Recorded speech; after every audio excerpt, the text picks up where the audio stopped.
இந்த வீடியோவில் நம்ம என்ன பார்க்க போறோம்னா, மிதுன ராசிக்காரர்களுக்கு வருகிற தமிழ் புத்தாண்டு ஏப்ரல் 14 2026 அன்னைக்கு வரக்கூடிய சித்திரை முதல் நாள். அந்த ஒரு ஆண்டு 14 ஏப்ரல் 2026 இருந்து 13 ஏப்ரல் 2027 வரைக்கும் அந்த 365 நாள் ஒரு ஆண்டு மிதுன ராசிக்காரர்களுக்கு எத்தகைய ஒரு ஆண்டாக இருக்க போகுதுங்கிறத ஆண்டு கிரகத்தின் சஞ்சாரம், மாத கிரகத்தின் சஞ்சாரம் வைத்து இந்திய வேத ஜோதிடத்தில் அடிப்படையிலான அறிவியல் சார்ந்த சயின்டிபிக் வேதிக் அஸ்ட்ராலஜி முறையில எதையும் மிகைப்படுத்தாமல்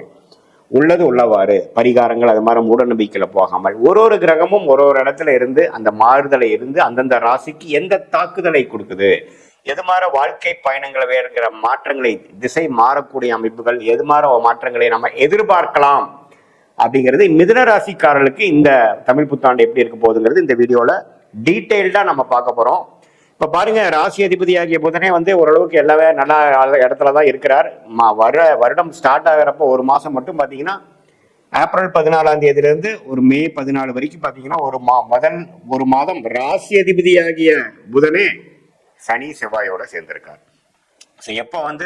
சனி செவ்வாயோட ராசி அதிபதி சேர்ந்துட்டாரோ அப்பவே பாத்தீங்கன்னா கொஞ்சம் பிரச்சனைகள், வேலை நிமித்தமா அதிகமான ஹார்ட் ஒர்க் அதுங்கிற மாதிரி பிரச்சனைகள்லாம் கொஞ்சம் இருக்கும். அதுக்கப்புறம் பாத்தீங்கன்னா கொஞ்சம் கொஞ்சமா அந்த புதன் ராசி அதிபதி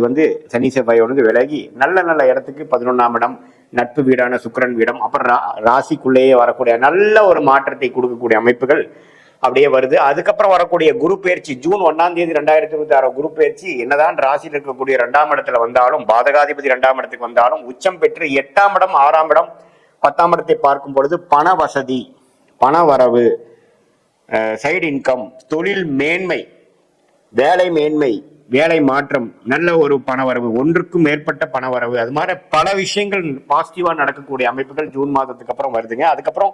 டிசம்பர் 6 2026 புத்தாண்டு பிறந்து ஒரு 7-8 மாதத்துக்கு அப்புறம் வரக்கூடிய ராகு அது பயிற்சி என்ன கொடுக்குதுன்னா, 9ஆம் இடத்துல இருக்கக்கூடிய ராகு 8ஆம் இடத்துக்கு வருகிறார். அதே மாதிரி 3ஆம் இடத்துல இருக்கக்கூடிய கேது ராசிக்குள்ள வந்தாலும் 2ஆம் இடத்துக்குள்ள வந்தாலும் குருவோட சேர்கிறார். உச்ச குருவோட ராகுவும் கேதுவும் சேர்ந்து அது மாதிரி அந்த 2-8ஆம் இடத்துல உச்ச குருவோட ராகு கேதுகள் சேருவது பாத்தீங்கன்னா பண விஷயத்துல நல்ல வரக்கூடிய அமைப்புகள், நல்ல இன்வெஸ்ட்மெண்ட்ஸு, நல்ல லாபம்,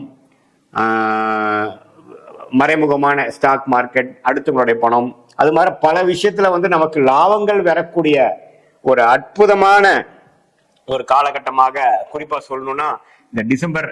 2026 அப்புறம் வரக்கூடிய அந்த ராகு கேது பயிற்சியும் அந்த ஏப்ரல் மாசம் வரைக்கும் குரு 2லயே இருக்கிறப்ப உச்ச குருவின் பார்வையில் இருக்கக்கூடிய ராகு, உச்ச குருவோட சேர்ந்து இருக்கக்கூடிய கேது,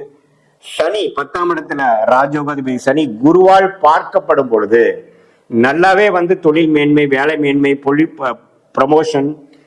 அரசு உத்தியோகத்தில் இருக்கிறவங்களுக்கு நல்ல ஒரு டிரான்ஸ்ஃபர், ப்ரமோஷன் பிளஸ் டிரான்ஸ்ஃபர், மேலதிகாரியாக ஆகிறது, நம்ம யாருக்கு ரிப்போர்ட் பண்ணிட்டு இருந்தோமோ அவர் இந்த போஸ்ட்டுக்கே நம்ம போகிறது,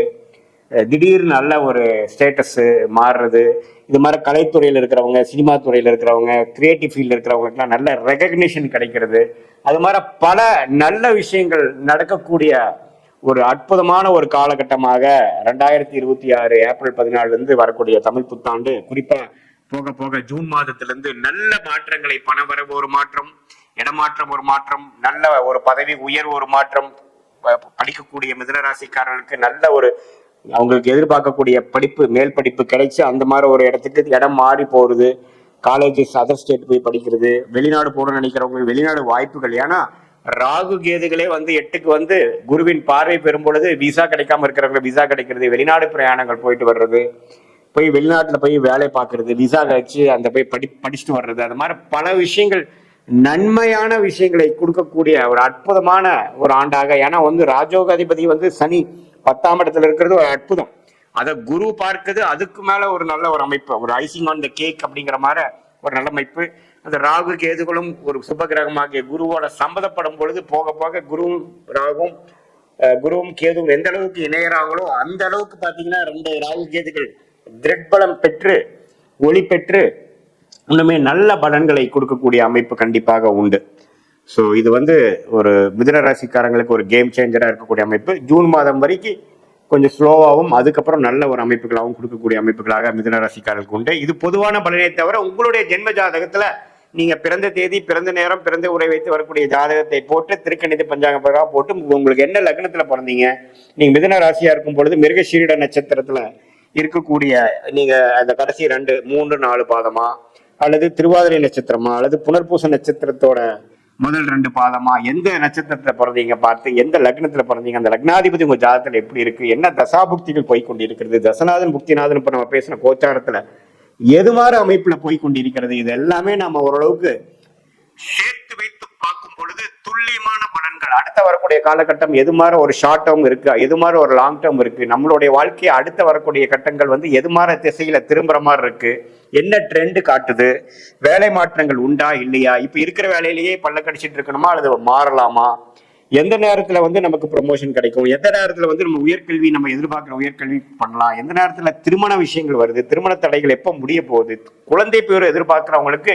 எந்த நேரத்துல குழந்தை பேரு கிடைக்கும், எது மாதிரி நேரத்துல ஒரு புதிய தொழில் ஆரம்பிக்கலாம், எது நேரத்துல நம்ம திரும்பி வெளிநாட்டுல இருந்து உள்நாட்டுக்கு வர முடியுமா, இடம் வீடு வண்டி வாகனம்லாம் வாங்கக்கூடிய அமைப்பு இருக்கா, கடன் எப்போ தீரும், உடல்நல கோளாறு எப்போ முடிவுக்கு வரும், எப்போ ஓரளவுக்கு சீரான உடல் அமைப்புக்குள்ள போவோம், அது மாதிரி நம்மளோட உறவுகள் எல்லா விஷயத்தையும் பாத்தீங்கன்னா இந்திய வேத ஜோதிட அடிப்படையிலான இந்திய